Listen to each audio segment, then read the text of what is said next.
La ville de Tripoli, vous le voyez, n'est pas sécurisée ce soir. Les combats continuent, mais cette capitale est en train de tomber définitivement aux mains des rebelles. Nous sommes en ligne depuis Washington avec Walid Fares, qui est professeur de défense nationale. Bonsoir Walid Fares.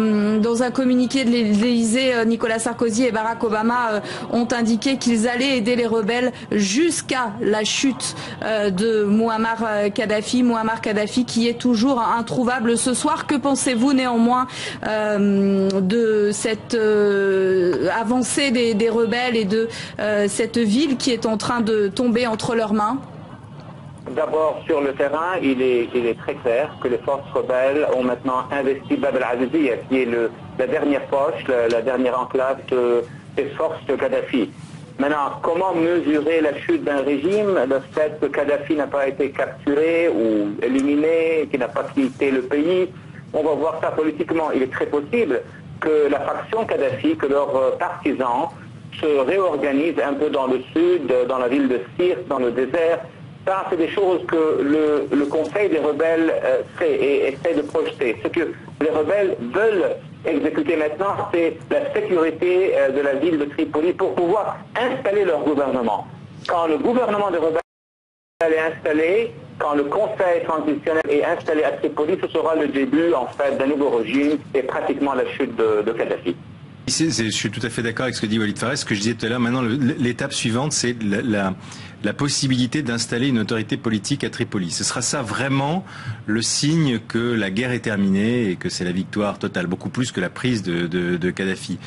Le problème, c'est que avant ça, il faut que la situation dans Tripoli soit sécurisée, ce qui est loin d'être le cas et qui peut prendre encore du temps. Monsieur Fares, que pensez-vous de la stratégie des rebelles pour s'emparer de cette ville définitivement? Il faut d'abord admettre stratégiquement, il faut que les rebelles admettent, en tout cas, ou plus tard les historiens, que ce sont vraiment les frappes de l'OTAN qui ont permis à ce bouleversement stratégique. Mais même dans la prise de la cité, les forces de Kadhafi ont vu leur arme principale éliminée d'abord par les frappes de l'OTAN, mais il faut aussi admettre que les rebelles ont procédé à des ruses qui sont très avancées. Ils ont pu convaincre un nombre d'officiers au début de l'opération d'ouvrir les portes, une façon de dire que de donner l'ordre à des unités de ne pas les résister.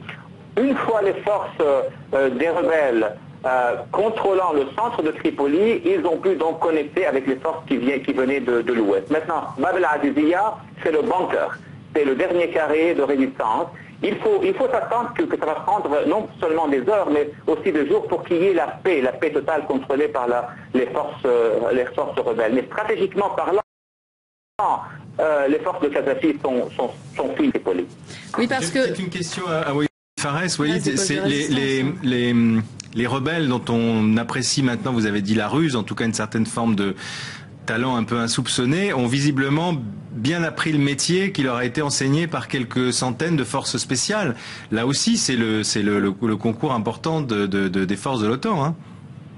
Il me semble, et cela va être révélé plus tard, bien sûr, que ces réunions, cet entraînement qui n'a pas été très officiel, qui a inclus les forces spéciales de l'Occident en général, de certains pays en particulier, et des rebelles, a certainement donné des fruits énormes, bien sûr.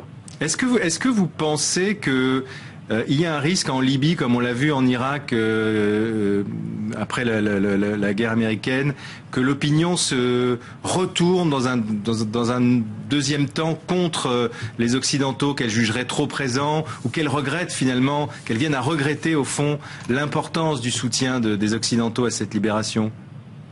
C'est une très bonne question, il faut attendre des jours et des semaines, mais il me semble, après avoir observé ce qui s'est passé dans d'autres pays, par comparaison, que l'opinion se retourne en fait avec le retournement des machines de propagande qui mobilisent et qui incitent l'opinion. Si vous posez la question à des individus tout à fait indépendants qui ont accès à des médias indépendants, on ne sait pas, on verra. Mais il est certain que certaines factions à l'intérieur du Conseil des rebelles, ce sont des factions idéologiques. Et donc, c'est sur le contrôle du pays et qu'ils aient accès au pouvoir, ils vont commencer à implémenter, à exécuter si vous voulez dire, leur agenda politique. Donc certainement, ils vont dire, c'est nous qui avons libéré la Libye, oui, l'OTAN est là juste pour le pétrole.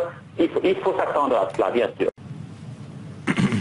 Merci Walid Pharres pour cet éclairage depuis Washington. Ce soir, vous le disiez, les rebelles s'emparent du